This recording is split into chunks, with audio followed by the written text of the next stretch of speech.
Today, we are sharing this never before aired video with the one, the only Candace Candy Gal. We sat down with Candy Gal and our good friend, Miss Sarah Fraser. Why do things end up in the vault and why are they never aired? That's a whole nother story. Now that we're doing this Just David one-on-one, perhaps I will share that information with you one day soon. Let's see what we find in this little chat here. We're going to be doing this all day. We have lots of videos with Miss Candace coming all day today. What do you think of this chat? Take a listen right now. It's our sit down from an earlier time, never before aired. This is a nugget that's never been heard before with the one, the only Candy Gal and Sarah Fraser. Enjoy. I am planning my life, and it's something that I'm excited to be able to share and to talk about, because I feel like IVF is not something that is talked about enough, and women are not exposed to that option of family planning enough. I know so many women who were not made privy to, this miracle until a lot later in life, and then it's harder to get enough eggs to be able to, have a family and to have children. So I'm 35, and I'm right at that age where it starts to, teeter on what's called a geriatric pregnancy, or an older egg. Don't worry. Yeah, yeah, I'm aware. and yes, yeah, and I have always, we've talked, and I've always been very a cheerleader for you and your journey to have little KJ. Like, it's just like it's something that I'm like, I would be private about, but I feel so inclined and so like I have to talk about it, because I would have done it sooner if someone had explained it to me sooner. And I'm now in a place where I'm almost ready to have kids.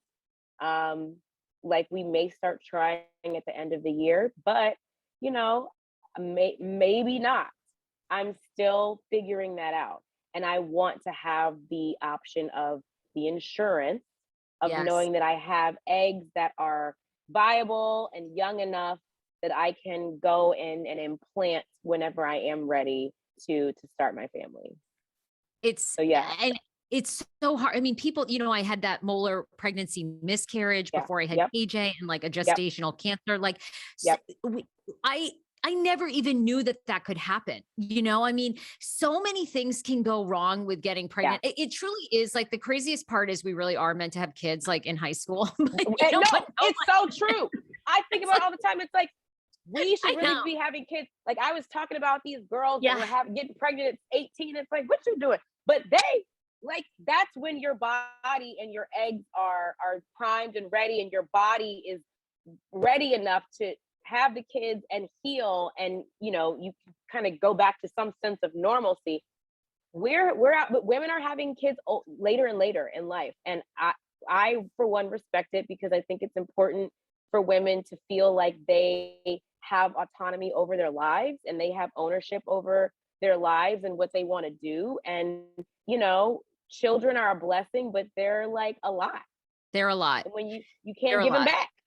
Yeah. So I mean, David knows. One. Sarah's just looking at me because she knows. I mean, listen, I am self-aware. So for me, it is not the right decision, but that's good, right? Like, you should know that about yourself, that you're not capable of doing that. Absolutely. I have two very quick questions before we leave. Are you going to go on tour? Because you mentioned a tour. Are we going to have, I mean, I've seen Countess 800 times. She's like, David, come down the street. Right. Like, are we going to, I mean, come on. I've never seen you perform live. I know you were just at Mohegan Sun. So my team is currently negotiating a multi-city tour. Sarah and I will come together. Oh, I need backstage passes. Are you kidding? I love you guys so much.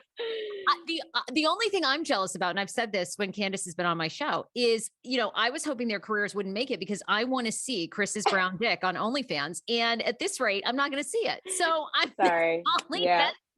Sorry to disappoint. My only downside.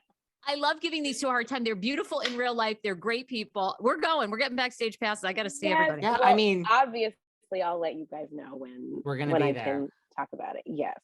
And I was going to say, is Chris still your husbander? Is he still involved?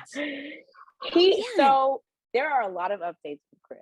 He is doing amazing things on his own. He was never my manager in the sense that he's like negotiating my deals and like taking a cut. He was really just supporting me in a transitional space. I now have an actual entertainment manager. I have a publicist. I have my legal team. I'm looking for an agent now. I have a great team, and Chris really still serves the same role. He's like, you got an email, you need to respond. Don't forget you have this thing coming up. I'm going to forward this contract to your lawyer to negotiate. When there's a crisis, he's on all the calls with the team and he's giving his input. It's the same role, but I think manager was like, that word was just it was a buzzword for the audience, and everybody was like losing it, that like he was managing me. And even my mom was like, he's managing you, he's gonna take your money. Like, girl, no. But no, he is being a husband and a supporter, but he's also doing his own thug fizzle. He's out here doing amazing things for himself, and doing what he loves, which is managing restaurants. I love it. And this is really my last question. What do you, unless you could, but what do you think? No, this is, and now I'm sorry, but what do you think is still like the biggest misconception about you? Like we talked about, like as people watch, we have season 7 coming now. You were on my show once. You know this, Sarah. The minute it was over, I'm like, I fucking love Candace. I said this. I'm not just saying this.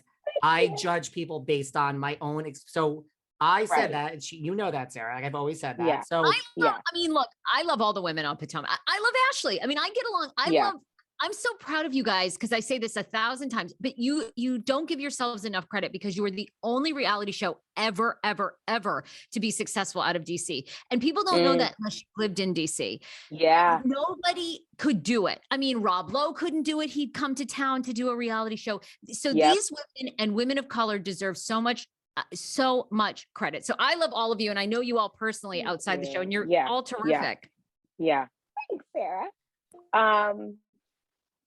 What is the biggest misconception? Yeah, like as people watch, and these people, you say people come after you, and like, what do you think people have wrong about you? I mean, people think that I'm a monster. Like people think that I'm like, that I pick fights and that I start things, and then I what do they say? You throw grenades and hide your hands. And it's like, what are you watching? Like, show me where I started anything. Do I respond in an overly colorful way at times? Yes, absolutely, I do. I own that, and that's something that I not that I need to work on, but that sometimes I can learn to pivot. But that's my cross to bear. That's my battle. That's my thing. But yeah, I think it's funny, because anytime I meet anyone outside of Twitter or the show, everyone says the same thing. It's like, wow, you're like so nice. And I'm like, thanks. Like I try, I don't focus on it anymore. It used to bother me a lot, like that people, because in my real life outside of the show, before the show, I was loved. Everyone loved me. And I thought I was going to come on the show and be loved. And it's the opposite. Everyone hates me. And somehow I'm still here. Yes, you are. Amazing. I can't wait for season 7. Oh, it's going to be so good. Girl. Child. It's going to be, I can tell already, it's going to be crazy. I think it's going to be next level. It's honestly, it's you guys, Salt Lake and Beverly Hills, and maybe Atlanta. Atlanta will probably come back and be really strong. They're gonna come with something. They're gonna come with something. Yeah, they are. We share an EP. Our EP does not play. They're coming with something. So wait on it. Yeah. Okay. Yeah. Thank you so much for doing this. Yes. Thank you guys. This was so fun. Like, I like this duo. You guys, I love you individually, but like I like you guys together. This is fun. You should come Okay, back good on work. like when the show comes back on. You'll come back on with us. Definitely. Yes.